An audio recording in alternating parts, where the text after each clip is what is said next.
Bilang isang batang lumaki sa probinsya, nasanay ako sa payak na pamumuhay. Ako si Miguel, 16 na taong gulang, at ang aking pinsang si Ana ang naging kapatid ko sa lahat ng bagay. Sa kabila ng aming pagkakaiba, hindi kami nagkulang sa pagmamahalan at pag-unawa sa isa't isa. Isang umaga, habang nagsasaka kami sa likod ng aming bahay, napansin ko ang kakaibang galaw ng mga dahon ng mangga. Parang may gustong ipahiwatig ang hangin, isang mensahe na tila nagbabanta. Sinubukan kong huwag pansinin, ngunit may nararamdaman akong kaba sa aking dibdib.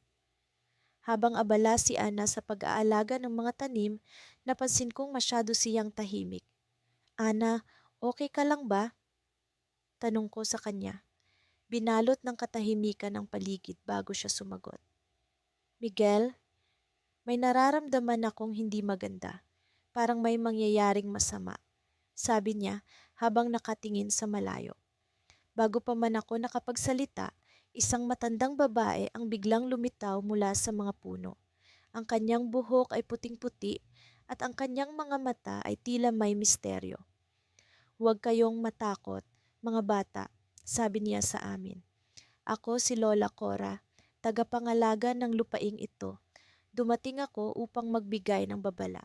Nagpalitan kami ng tingin ni Ana. Sino si Lola Cora? At bakit siya narito? Ang kanyang presensya ay tila nagpapakaba sa amin. Ano ang babala? Tanong ko, pilit na pinapakalma ang aking sarili. Magsakripisyo kayo para sa isa't isa, pagpapatuloy ni Lola Cora. May darating na pagsubok na susubok sa inyong samahan. Ang inyong pagmamahalan bilang magpinsan ang magliligtas sa inyo.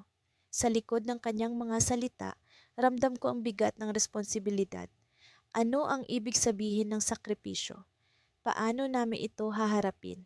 Pagkaalis ni Lola Cora, nagdesisyon kaming lisanin ang bukid at bumalik sa bahay. Sa daan, ramdam ko ang tensyon sa pagitan namin ni Ana. Alam kong pareho kaming nag-iisip kung paano namin haharapin ang darating na pagsubok. Pagdating namin sa bahay, isang sulat ang nakapatong sa mesa.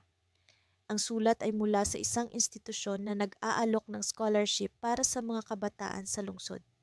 Isang pagkakataon upang makapag-aral, ngunit isa lamang sa amin ang pwedeng matanggap. Muling nagtagpo ang aming mga mata ni Ana. Alam namin na kailangan naming magdesisyon. Ang pagkakataon ay hindi lamang para sa amin, kundi para sa aming pamilya na umaasa sa aming tagumpay. Ikaw ang dapat pumunta, Ana, sabi ko sa kanya. Mas nangangailangan ang pamilya mo. Ako naman ay may ibang plano dito sa probinsya. Bagamat alam kong tama ang aking desisyon, ramdam ko ang kirot sa aking puso. Alam kong ang pagpunta ni Ana sa lungsod ay nangangahulugang maghihiwalay kami ng landas. Ngunit sa kabila ng sakit, alam kong ito ang tamang gawin. Ngunit bago pa man ako makapagpatuloy, biglang nagring ang telepono. Isang tawag mula sa ospital. Si Tio Ramon, ama ni Ana, ay naaksidente at nasa kritikal na kalagayan. Kailangan naming pumunta sa ospital agad-agad. Sa kabila ng aming planong mag-aral sa lungsod, isang bagong pagsubok ang dumating. Nagmadali kami ni Ana patungo sa ospital, hindi alam kung ano ang susunod na mangyayari. Ang aming sakripisyo ay mas naging komplikado at ang aming desisyon ay lalong naging mahirap. Sa pagdating namin sa ospital, ang mga mata ni Ana ay puno ng luha. Hindi niya alam kung paano haharapin ang sitwasyon. Sa kabila ng lahat, alam ko na kailangan naming magkaisa.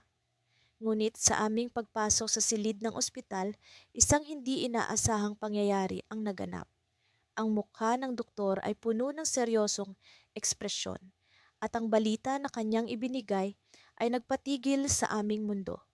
Sa kabila ng mga pagsubok na aming pinagdaanan, ang aming samahan ni Ana, ang aking pinakamatalik na pinsan, ay lalong naging matatag. Nang magsimula ang aming kwento, hindi ko inakalang kami magkakaroon ng ganitong klasing relasyon. Ngunit heto kami't sabay na bumabagtas sa landas ng buhay.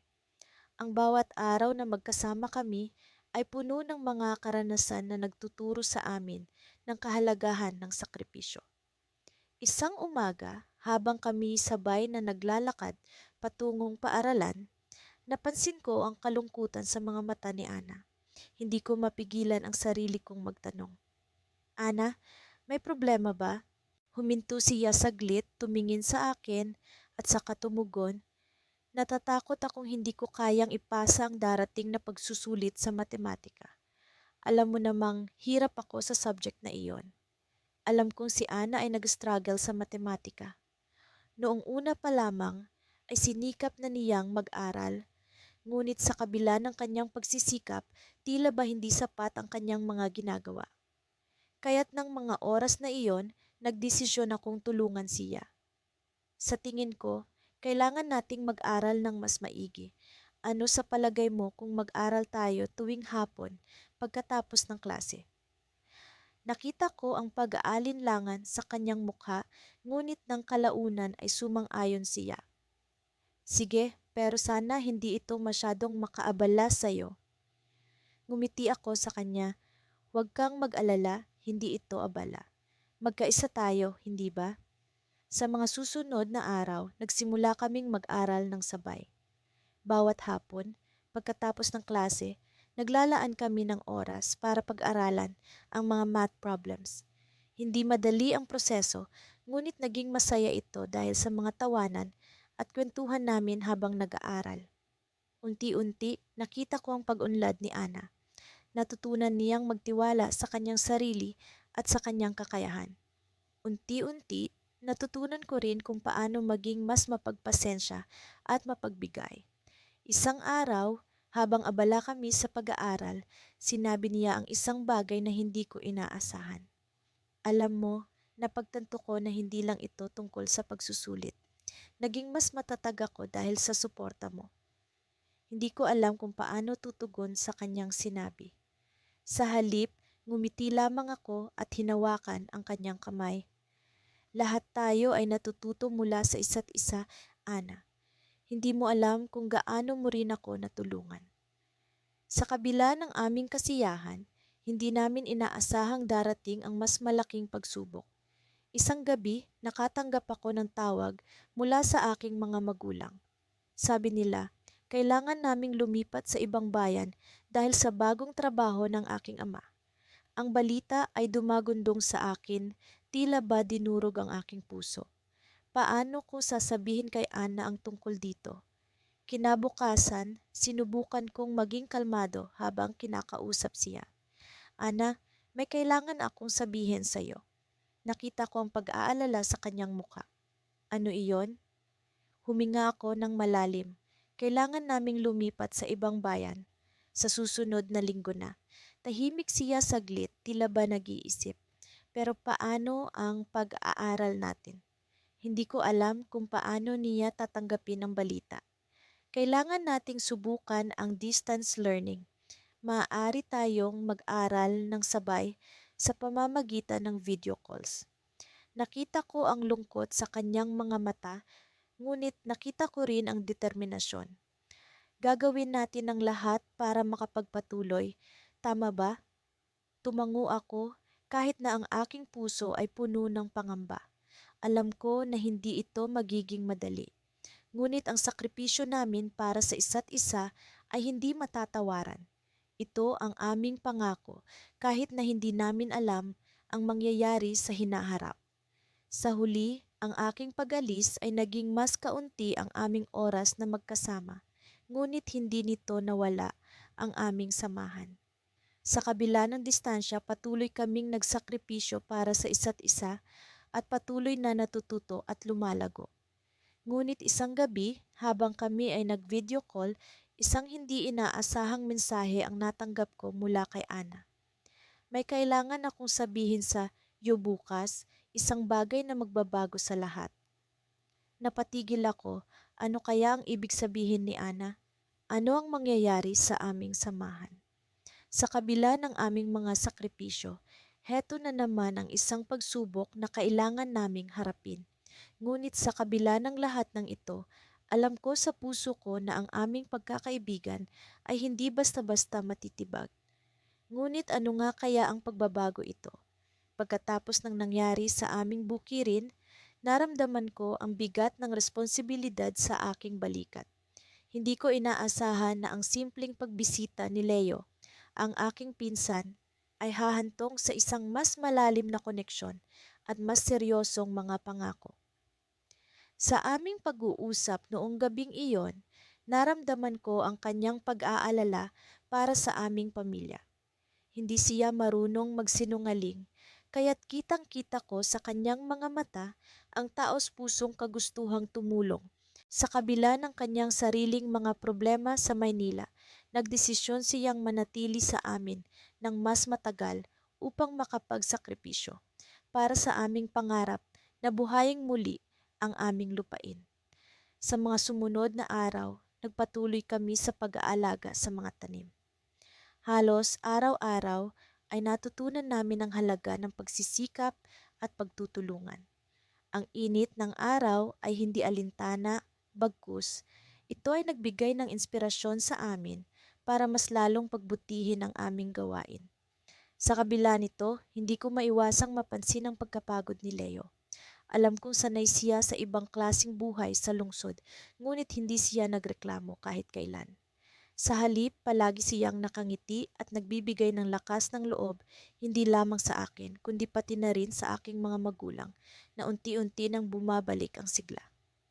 Isang araw, habang kami ay nagtatanim ng mga bagong binhi, biglang bumuhos ang malakas na ulan. Agad kaming nagkubli sa ilalim ng mga malalaking puno.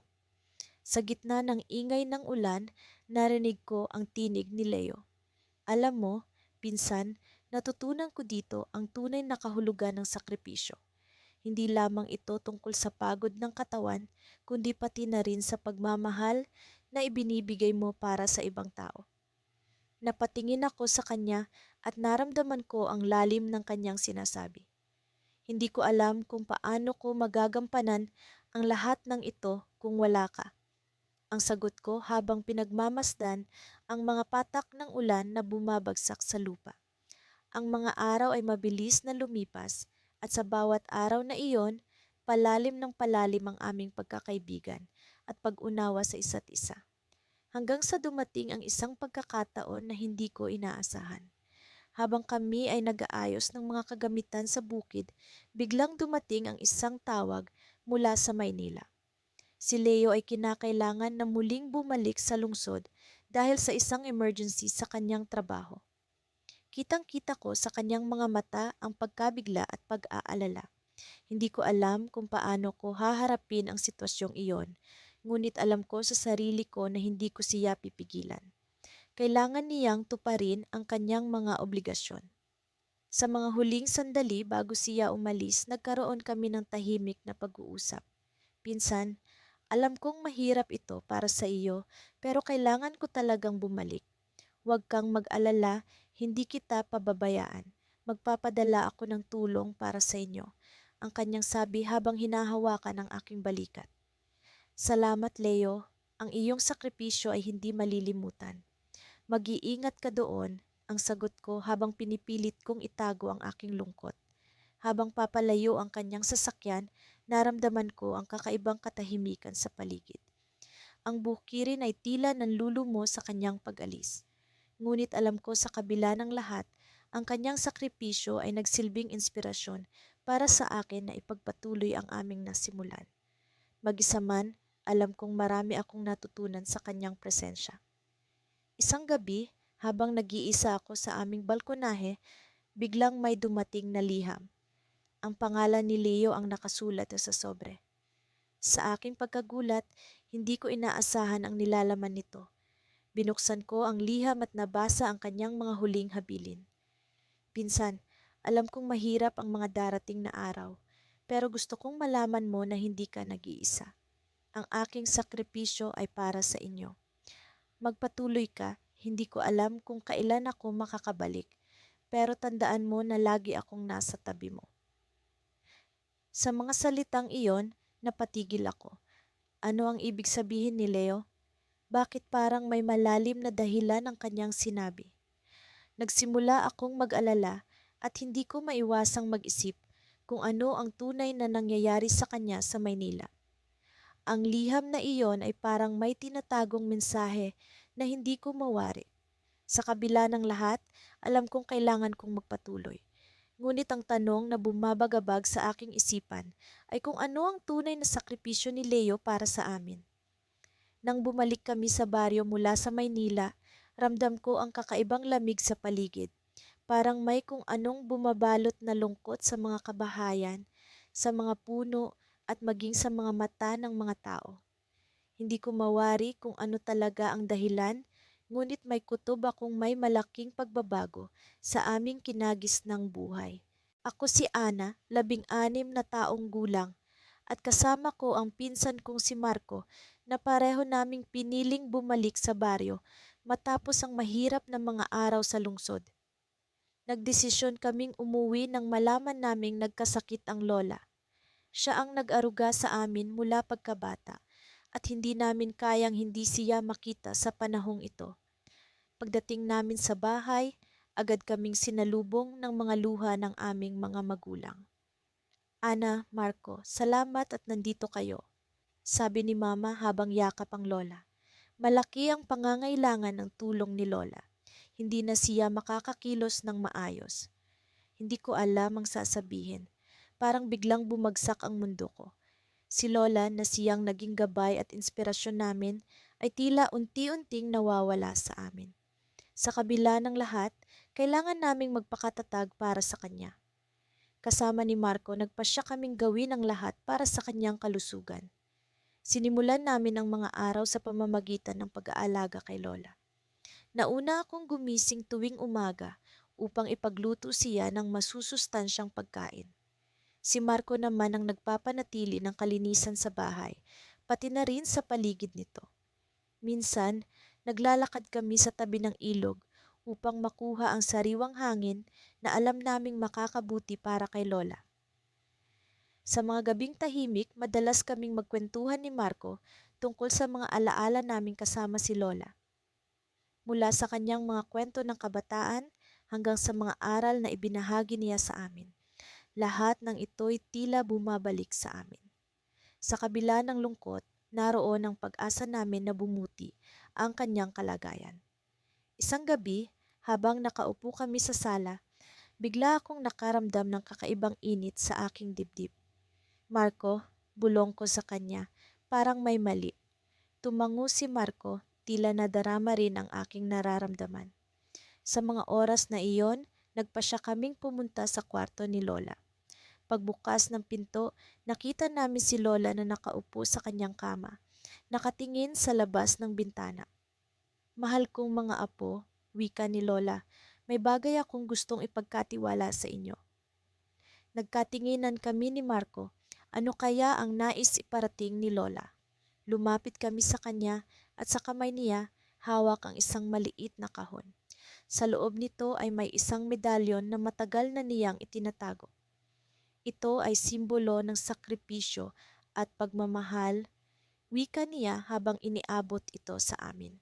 Hindi namin alam kung ano ang kahulugan ng mga salitang iyon.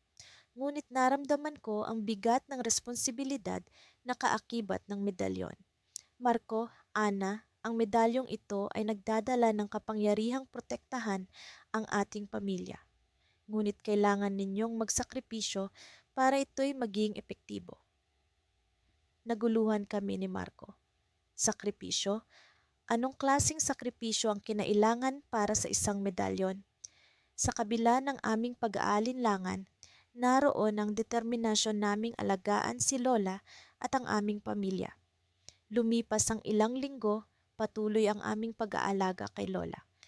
Ngunit isang umaga, habang naglalakad kami ni Marco sa tabi ng ilog, biglang bumagsak ang medalyon mula sa bulsa ni Marco. Sa gulat namin, bigla itong kumislap at nagbukas ng kakaibang liwanag. Sa loob ng liwanag, nakita namin ang imahe ng Lola, bata at masigla, parang isang pangarap na buhay na buhay. Dahan-dahang naglaho ang liwanag at sa aming harapan, nag-iwan ito ng isang mensahe sa hangin. Ang tunay na sakripisyo ay ang pag-unawa sa kapangyarihan ng pagmamahal. Nagkatinginan kami ni Marco at sabay na isip ang aming kinabukasan. Ano nga ba ang susunod na hakbang? Paano namin magagamit ang medalyon upang higit pang makatulong sa aming pamilya? Sa bawat tanong na bumabalot sa aming isipan, naroon ang isang bagay na tiyak. Ang pagmamahal at sakripisyo ay laging magkatuwang sa bawat hakbang na aming tatahakin. Sa kabila ng pagkalito, muling bumalik kami sa bahay na may bagong pag-asa at determinasyon. Ngunit sa isang sulok ng aming isipan, naroon ang katanungan. Ano kaya ang kahulugan ng mensahe? At paano namin magagamit ang kapangyarihan ng medalyon sa hinaharap?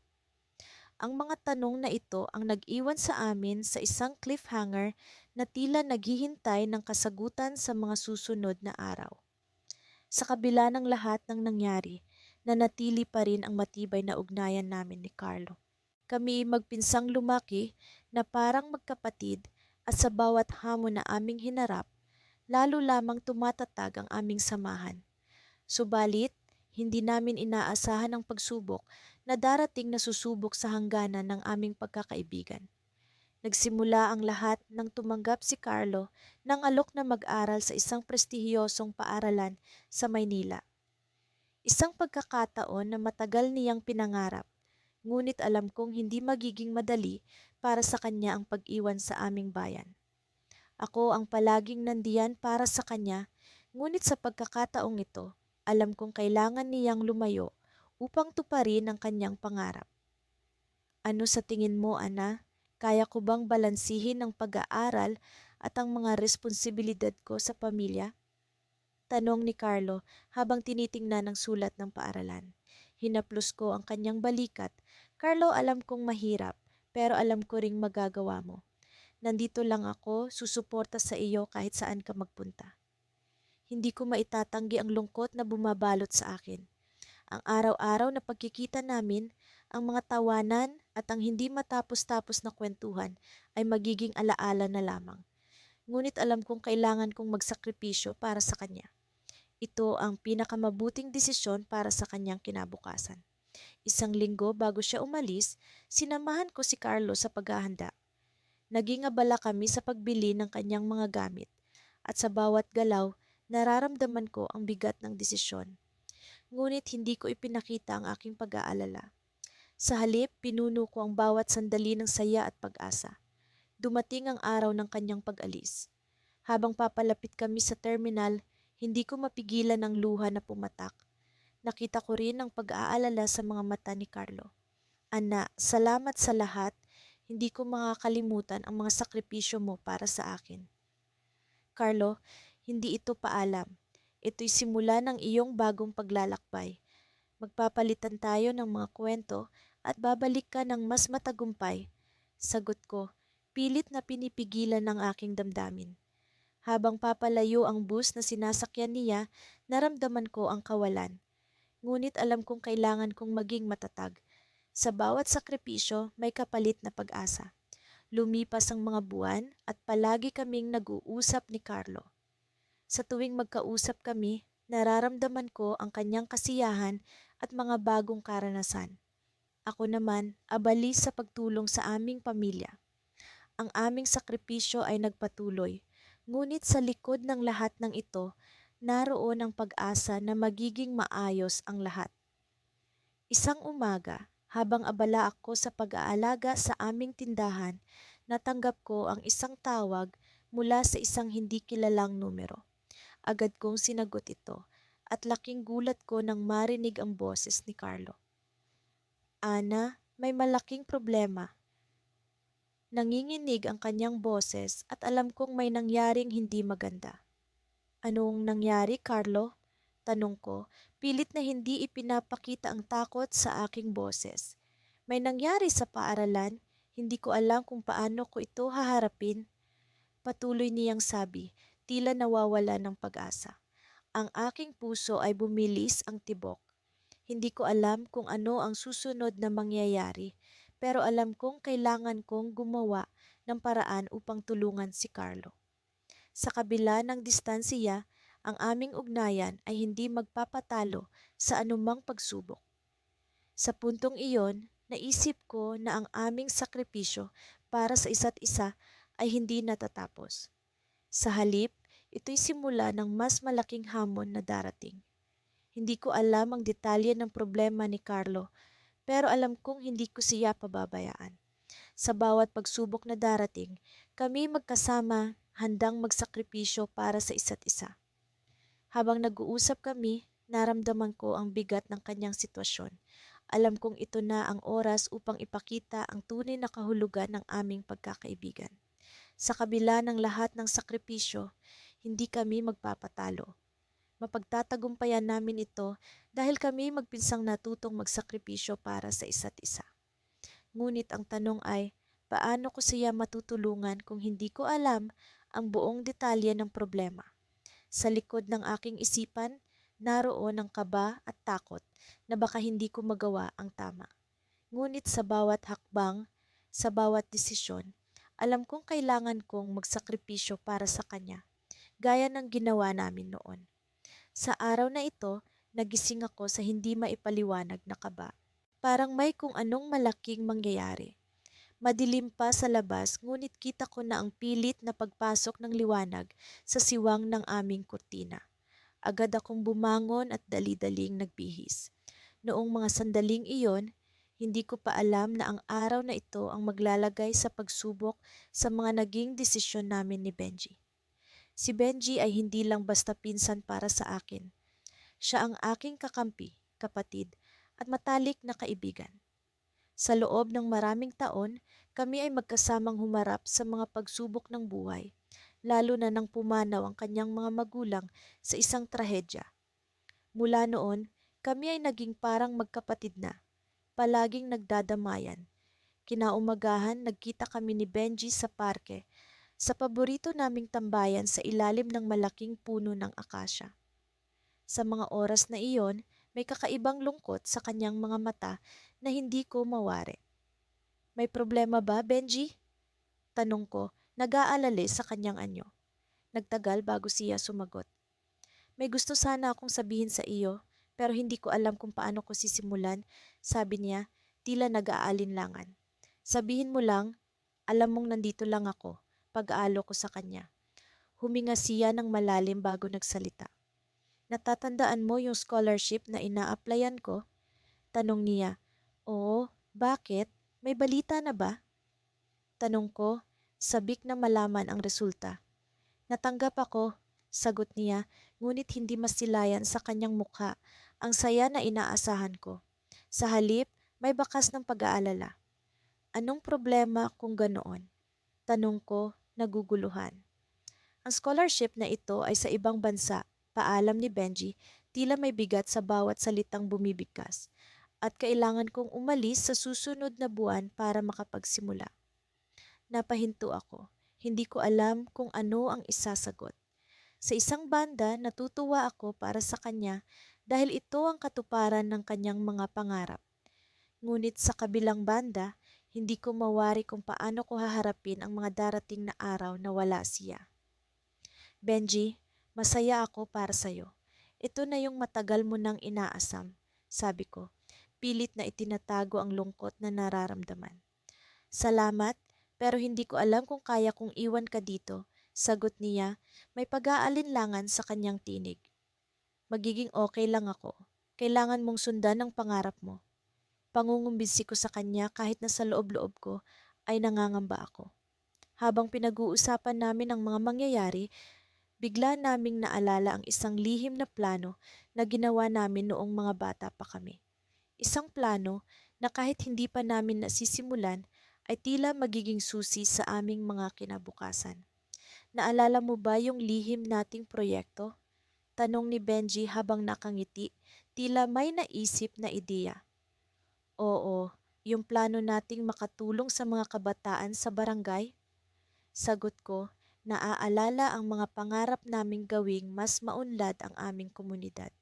Oo, paano kung simulan na natin? Bago ako umalis, gusto kong mag-iwan ng legacy dito. Suhestiyon niya, may pag-asang nakikita sa kanyang mga mata. Agad akong sumang-ayon, Namili kami ng mga gagawing proyekto at sinimulan ang pag-oorganisa ng mga aktibidad para sa mga kabataan sa aming barangay. Nais naming ipakita na kahit sa aming murang edad, kaya naming gumawa ng pagbabago. Ngunit habang patuloy ang aming mga plano, isang balita ang dumating na lubos na yumanig sa aming mga mundo. Isang sulat mula sa ospital ang natanggap ni Benji. Isang liham na nagsasabing kailangan niyang sumailalim sa isang espesyal na medikal na pagsusuri bago pa man siya makalipad papunta sa ibang bansa. Hindi ko alam kung anong nakapaloob sa liham na iyon, ngunit alam kong may mabigat na dahilan kung bakit biglang nagbago ang kanyang anyo at pananaw. Napansin ko ang pag-aalala sa kanyang mga mata, tila may lihim na hindi niya pa kayang isiwalat. Benji, ano ba talaga ang nangyayari? Tanong ko, puno ng pag-aalala. Wala, maliit na bagay lang ito, sagot niya, ngunit hindi ko akalaing maniniwala ako. Alam kong may mas malalim na dahilan. Sa kabila ng aming mga plano at pangarap, nararamdaman ko na may nakatagong panganib na unti-unting lumulukob sa amin. Ano nga kaya ang lihim na itinatago ni Benji? At paano ito makakaapekto sa aming mga pangarap at sa aming pagkakaibigan? Sa kabila ng mga ito, buo ang aking desisyon na kahit ano pa man ang mangyari, hindi ko siya iiwan. Ngunit sa bawat araw na lumilipas, unti-unti kong nararamdaman na ang aming pagsasakripisyo ay hindi lamang para sa aming mga pangarap, kundi pati na rin sa aming buhay. At sa mga oras na ito, isa lang ang tiyak ko, marami pang pagsubok ang darating at kailangan namin itong harapin ng magkasama. Ngunit sa likod ng lahat ng ito, may isang tanong na hindi mawaglit sa aking isipan. Ano nga kaya ang tunay na dahilan ng mga pagbabago kay Benji? Sa bawat hakbang na ginawa namin ni Carlo sa masikip na daan patungo sa aming munting baryo, ramdam ko ang bigat ng responsibilidad na dala namin. Ang araw ay unti-unting lumulubog at ang langit ay nagiging kulay kahel. Tila ba nagbigay ng dramatikong backdrop sa aming pakikipagsapalaran. Ang pag-aalaga sa aming mga pamilya ay hindi biro. Ngunit sa kabila ng lahat ng ito, natutunan namin na ang sakripisyo ay hindi lamang isang salita, isa itong pangako na puno ng pag-asa. Alam mo, Ana, bungad ni Carlo habang naglalakad kami sa makipot na daan. Hindi ko akalaing darating ang araw na magiging ganito. Tayo kalapit. Oo nga, Carlo, sagot ko. Nung bata pa tayo, lagi tayong nagtatalo kahit sa maliliit na bagay. Naalala ko ang mga araw na magkasama kaming naglalaro sa ilalim ng puno ng mangga sa likod ng bahay ni na Carlo. Noon, simpleng laro lang ang aming tinututukan. Wala kaming pakialam sa mga problema ng buhay. Ngunit sa paglipas ng panahon, unti-unti naming naisip na ang tunay na laban ay hindi sa laro, kundi sa realidad ng buhay. Ang pagsubok na dala ng responsibilidad sa aming mga pamilya. 2 taon na rin mula nang magsimula ang krisis sa aming baryo. Ang ani ay hindi naging maganda at ang kabuhayan ng aming mga magulang ay unti-unting bumagsak. Dahil dito, napilitan kaming magtrabaho sa bayan upang makatulong sa kanila. Sa kabila ng hirap, natutunan naming magtiwala sa isa't isa. Habang naglalakad kami, naalala ko ang mga sakripisyong ginawa ni Carlo. Hindi siya nag-atubiling magtrabaho ng doble sa pag-aalaga ng mga hayop sa bayan, habang ako naman ay naging katulong sa isang maliit na tindahan. Sa mga gabing pagod na pagod kami, nag-uusap kami sa ilalim ng mga bituin, nagpapalakas ng loob at muling binabalikan ang aming mga pangarap. Carlo, naisip mo ba kung ano ang mangyayari kung hindi natin ito nagawa? Tanong ko, sinubukang pigilan ang pagbuhos ng emosyon. Iisipin ko pa ba? Natutunan ko nang huwag magduda sa kakayahan natin. Hindi ba't napakaraming beses na tayong nalampasan ng mga pagsubok? Sagot niya, puno ng kumpiyansa. Ngunit sa likod ng mga salitang iyon, alam kong may takot pa rin sa kanyang puso. Takot na hindi namin makamit ang aming mga pangarap. Takot na hindi namin maibigay ang pinakamahusay para sa aming mga pamilya. biglang naramdaman ko ang malamig na hangin na dumampi sa aking balat.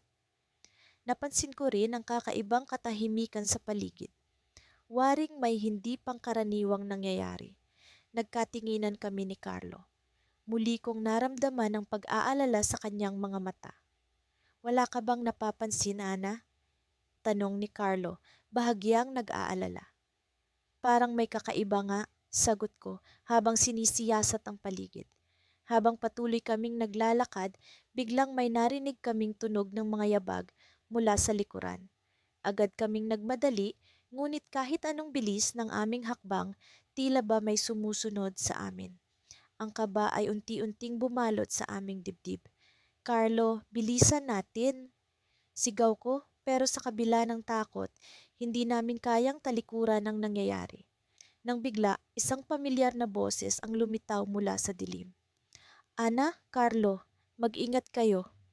Sa isang iglap, bumukas ang mga ilaw mula sa mga lamparan ng mga kababaryo at nakita namin si Tio Ben, ang matandang kapitan ng aming baryo, kasama ang ilang tanod na nagmamadaling lumapit sa amin. Anong nangyayari, Tio Ben? Tanong ni Carlo, habol ang hininga. May mga hindi kilalang tao na gumagala sa baryo. Nag-aalala kami sa kaligtasan ninyo, paliwanag ni Tio Ben, halatang pagod at balisa. Sa kabila ng kaba, naramdaman ko ang init ng pagkalinga mula sa aming mga kababaryo. Hindi kami nag-iisa sa laban na ito. Hindi lang kami ni Carlo ang natutong magsakripisyo para sa isa't isa, kundi pati ang buong komunidad. Habang lumalalim ang gabi, patuloy kaming naglakbay, hindi lamang upang makatulong sa aming mga pamilya, kundi upang masiguro ang kaligtasan ng lahat. Sa aming paglalakbay, alam kong hindi ito ang huli. Marami pang pagsubok ang darating. Ngunit sa bawat hakbang na ginagawa namin, sa bawat sakripisyo na ipinapakita namin, natutunan namin ang tunay na kahulugan ng pagkakaisa. At sa gitna ng dilim, isang tanong ang biglang bumalot sa aking isipan. Ano nga ba ang tunay na layunin ng mga estrangherong iyon sa aming baryo? Mula nang mangyari ang aksidente, naging mas mahigpit ang ugnayan namin ni Miguel, ang pinsan kong palaging kasama sa lahat ng bagay. Pareho kaming nagdesisyon na hindi namin hahayaang masira ng sakuna ang aming buhay at pagkakaibigan. Kami ay magkasama sa bawat hakbang ng pagbangon mula sa trahedya. Sa kabila ng mga pagsubok, natutunan naming magsakripisyo para sa isa't isa at ang aming pagmamalasakit ay lalong tumibay. Isang umaga, habang kami ay naglalakad papunta sa paaralan, napansin kong may kakaibang lungkot sa mga mata ni Miguel. Madalas siyang masigla at puno ng enerhiya, ngunit tila may bumabagabag sa kanya. Hindi ko mapigilan ang aking sarili na magtanong, Miguel, may problema ba? Tanong ko, sabay hawak sa kanyang balikat. Napatigil siya sandali, tila nag-aalangan kung sasabihin ang kanyang iniisip. May isang bagay na matagal ko nang iniisip, Liam. Sagot niya, mabigat ang boses. Nagpatuloy kami sa paglalakad habang nakikinig ako sa kanya. Alam mo naman ang tungkol sa scholarship na matagal ko nang pinapangarap, hindi ba? Sa wakas, dumating na ang pagkakataong iyon. Ngunit may kailangan akong isakripisyo. Hindi ko alam kung ano ang kanyang tinutukoy, kaya't nagtanong ako, ano ang ibig mong sabihin, Miguel? Ako ay napili para sa isang prestihiyosong scholarship sa ibang bansa. Sagot niya, ngunit ang problema ay kailangan kong umalis sa susunod na buwan. Iiwan ko ang pamilya, ang mga kaibigan, at higit sa lahat, iiwan kita. Napatigil ako sa paglakad. Hindi ko inaasahan ang ganitong klase ng balita. Ang aming pagkakaibigan ay higit pa sa magpinsan. Kami ay parang magkapatid na magkakasama sa lahat ng pagkakataon. Ang ideya na maiwan siya ay tila napakahirap para sa akin. Pero Miguel, ito ang pangarap mo, sabi ko. Hindi mo dapat palampasin ang oportunidad na ito. Ipagpapatuloy ko ang laban natin kahit mag-isa. Ngumiti siya ng bahagya, ngunit kita ko ang lungkot sa kanyang mga mata. Alam ko, Liam, Pero hindi ko rin nakalain na magiging ganito kahirap ang desisyon. Paano kung hindi ko kayanin? Hinawakan ko ang kanyang kamay, pinipilit na magbigay ng lakas. Kayanin mo yan, Miguel. Narito lang ako, palaging susuporta. Sa kabila ng aming pag-uusap, hindi ko maialis ang kaba sa aking puso. Ang ideya na mawawala siya sa aking tabi ay tila isang dagok sa aking plano. Pero alam ko, bilang kaibigan at pinsan, kailangan kong isakripisyo ang sarili kong kaginhawaan para sa kanyang tagumpay. Dumating ang araw ng kanyang pag-alis at hindi ko mapigilan ang maluha habang hinahatid siya sa paliparan. Sa kanyang pag-alis, sinabi niya, "Liam, hindi ko makakalimutan ang lahat ng sakripisyo mo para sa akin. Pangako, babalik ako." Habang papalayo siya, naramdaman ko ang bigat ng responsibilidad na iniwan sa akin. Kailangan kong ipagpatuloy ang aming laban, kahit nag-iisa. Ang mga araw ay tila napakabagal, ngunit pinilit kong manatiling matatag. Sa bawat hakbang, naririnig ko ang kanyang boses, nagbibigay lakas at inspirasyon. Isang gabi, habang ako ay nag-aaral, nakatanggap ako ng tawag mula kay Miguel. Puno ng saya ang kanyang tinig. "Liam, may magandang balita ako," sabi niya. "Ano yon, Miguel?" Tanong ko, puno ng excitement. Natanggap ko ang isang liham mula sa paaralan. May pagkakataon akong bumalik para sa isang espesyal na proyekto. Hindi ko akalain na magiging ganito kabilis. Babalik ako sa susunod na linggo. Hindi ko mapigilan ng saya sa aking puso. Ang sakripisyo ko ay nagbunga ng magandang balita. Ngunit sa kabila ng saya may bumabagabag sa akin. "Miguel, ano ang proyekto na yan?" Tanong ko. Liam, ito ang twist," sabi ni Miguel. May halong kaba sa boses. "Ang proyekto ay tungkol sa isang makabagong teknolohiya, ngunit nangangailangan ito ng matinding dedikasyon. Hindi ko sigurado kung maibibigay ko ang lahat ng oras ko." Natigilan ako. Ang kanyang pagbabalik ay hindi kasing simple ng inaasahan. Bagamat masaya ako sa kanyang pagdating, ang ideya na muli siyang mawawala ay nagdulot ng bagong kaba. Ngunit sa kabila ng lahat, alam kong kailangan naming magsakripisyo para sa isa't isa. Magkasama kaming lalaban sa anumang pagsubok na darating. Habang iniisip ko ang mga susunod na hakbang, naisip ko ang aming pangako. Ang pagsakripisyo ay bahagi ng aming paglalakbay at kahit anong mangyari, kami ay magkasamang haharap sa hinaharap, puno ng pag-asa at lakas na dulot ng pagkakaibigan. Ngunit sa kabila ng lahat ng ito, may isang tanong na hindi maalis sa aking isipan. Ano nga ba ang magiging kapalit ng aming sakripisyo sa hinaharap? Ang araw ay nagsimula ng magdilim at ang malamlam na liwanag ng buwan ay unti-unting pumalit sa sikat ng araw. Habang kami ni Liam ay naglalakad pa uwi mula sa aming pinagtrabahuhan, naramdaman ko ang kakaibang bigat sa aking dibdib. Alam kong may mahalagang desisyon akong kailangan gawin. Isang desisyon na maaaring magbago sa takbo ng aming mga buhay. Lumipas ang mga buwan mula nang magsimula kaming magtrabaho sa tindahan ni Mang Berting at sa bawat araw na dumaan, natutunan namin ang halaga ng sakripisyo. Hindi madali ang magtrabaho habang nag-aaral, ngunit para sa aming mga pangarap, walang imposible. Si Liam, ang aking pinakamamahal na pinsan, ay palaging nasa tabi ko, kahit na ang kanyang sariling mga pangarap ay nakataya. Ngunit ngayon, isang alok ang dumating sa kanyang harapan. Isang pagkakataon na mag-aral sa isang prestihiyosong eskwelahan sa Maynila, kung saan maaari niyang maabot ang kanyang pangarap na maging isang inhinyero. Alam kong ito ang kanyang pinakaaasam, ngunit may isang kondisyon. Kailangan niyang iwan ang aming munting bayan, pati na rin ako. "Hazel," ani Liam habang kami ay naglalakad sa makipot na daan pauwi. "Alam kong mahirap ito para sa atin, pero ito na ang pagkakataon ko. Hindi ko alam kung paano ko sasabihin sa'yo, pero kailangan ko ang suporta mo. tumingin ako sa kanya, kita sa mga mata niya ang pag-aalala at pag-asa. Alam kong nasa isip niya ang maraming bagay. Ang takot na baka hindi niya makayanan ang buhay sa malaking siyudad, ang pangungulila sa aming pamilya, at ang pag-aalala kung paano na ako kapag siya ay umalis. Liam, alam mo bang hindi mo kailangang mamili? Tanong ko, pilit na pinapakita ang tapang sa kabila ng kumikirot na damdamin.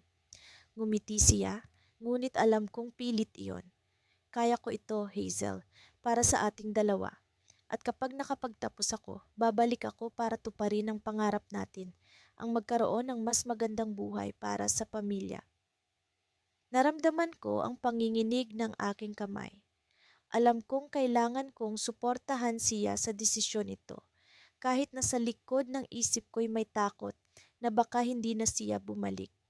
Minsan, ang sakripisyo ay hindi lamang ang pag-alis ng sarili mong kagustuhan, kundi pati na rin ang pag-iwan sa mga taong mahalaga sa iyo. Habang naglalakad kami, napansin ko ang isang lumang bahay sa gilid ng daan. Ang bahay ng aming lola na matagal nang hindi natitirhan. Bigla kong naisip ang mga alaala noong bata pa kami. Naroon kami, naglalaro sa bakuran. Hindi alintana ang mundo. Sa isip ko, naalala ko ang sinabi ng aming lola. Ang tunay na pagmamahal ay handang magsakripisyo para sa kapakanan ng iba. Sa pagdating namin sa bahay, naupo si Liam sa hagdan, habang ako naman ay tumayo sa tabi niya. Walang salita, ngunit ramdam ko ang bigat ng kanyang desisyon. Kung sakaling hindi ako bumalik, sabi ni Liam, ngunit agad ko siyang pinigil. Huwag mong sabihin yan, tugon ko. Babalik ka.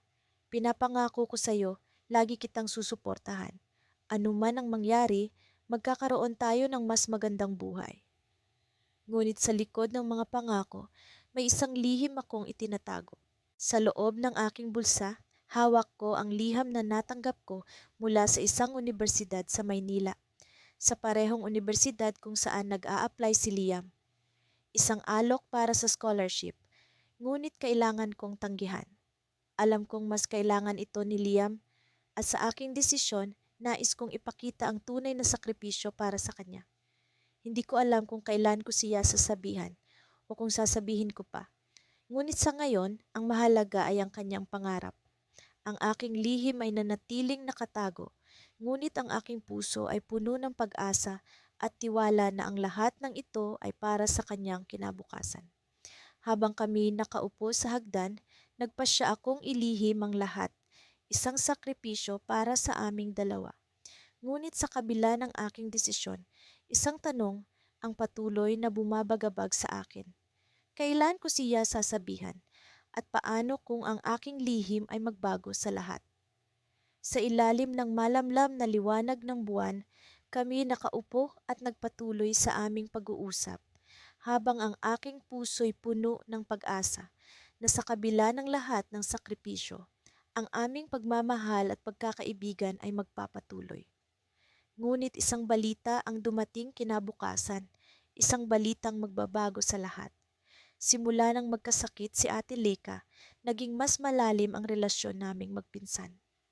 Sa murang edad namin, natutunan kong ang sakripisyo ay hindi lamang tungkol sa pagiging matatag, kundi sa pag-unawa at pagmamahal na walang hinihintay na kapalit. Ang mga araw na nagdaan ay puno ng mga pagsubok, ngunit sa kabila ng lahat, naroon ang aming matibay na pangako para sa isa't isa. Isang umaga, habang naglalaro kami sa bakuran, napansin ko ang kakaibang liwanag sa mga mata ni Ate Lika. Parang may gusto siyang sabihin na hindi niya maipahayag. Tumigil siya sa paglalaro at hinawakan ang aking kamay. Alam mo, minsan iniisip ko kung paano kaya kung magaling na ako. Sabi niya habang nakatingin sa langit. Ang dami nating pwedeng gawin, di ba? Ngumiti ako kahit na may kirot sa dibdib. Oo naman ate, magiging magaling ka rin at gagawin natin lahat ng gusto mong gawin. Ngunit sa likod ng nangiting iyon, alam kong may mga pagkakataong hindi ko mapipigilan ang takot na baka hindi na kami muling makapaglaro tulad ng dati. Sa kabila ng kanyang kalagayan, si Ate Laika ay palaging positibo, palaging puno ng pag-asa. At sa bawat araw na lumilipas, ako'y natututo mula sa kanyang katatagan. Isang hapon, habang kami ay nag-uusap sa ilalim ng puno ng mangga, nagbahagi siya ng isang plano.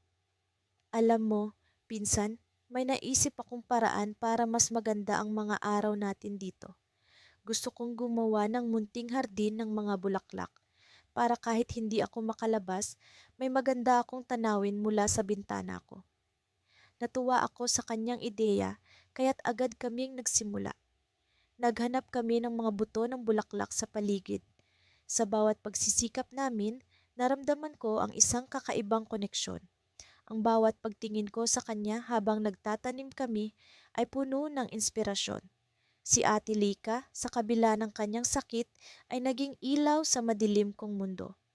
Ngunit isang gabi, habang nagkukwentuhan kami, may sinabi siya na hindi ko inaasahan.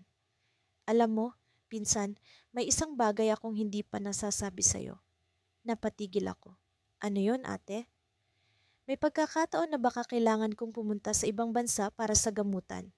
Sagot niya na may bahagyang pag-aalinlangan sa boses. Bigla akong nakaramdam ng takot. Paano kung hindi ko na siya makita? Paano kung hindi na kami magkasama sa mga susunod na buwan? Ngunit sa kabila ng takot, alam kong kailangan kong maging matatag para sa kanya. Kung yan ang makakabuti sa'yo, ate, susuportahan kita, sagot ko. Sinusubukang itago ang aking pag-aalala. Ngunit sa likod ng mga salita kong iyon, may bumabagabag sa akin. Isang pangarap na hindi ko pa nasasabi sa kanya.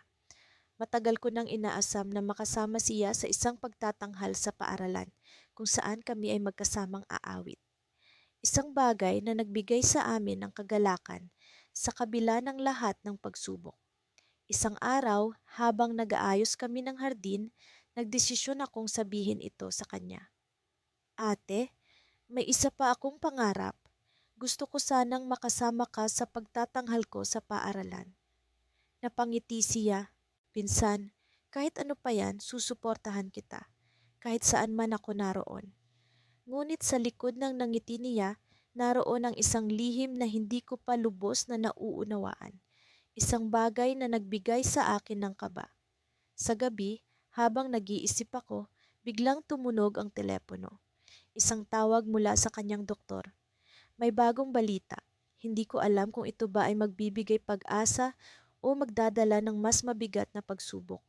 At doon, sa gitna ng katahimikan ng gabi, naisip ko ang isang tanong na hindi ko pa nasasagot. Ano nga ba ang halaga ng sakripisyo kung sa dulo may mga bagay na hindi mo kontrolado? Ngunit sa kabila ng lahat, alam ko na sa bawat hakbang na gagawin namin, kami ay magkasama. Ang paglalakbay na ito ay hindi pa tapos at ang kwento namin ni Ate Lika ay patuloy na susulat ng sarili nitong mga pahina. At sa dulo ng bahagi na ito, naririnig ko ang umuugong na hangin na tila may daladalang mensahe. Isang twist, isang cliffhanger na magbibigay daan sa bagong kabanata ng aming buhay. Sa mga susunod na araw, isang desisyon ang kailangan naming gawin. Isang desisyon na maaaring magbago sa lahat.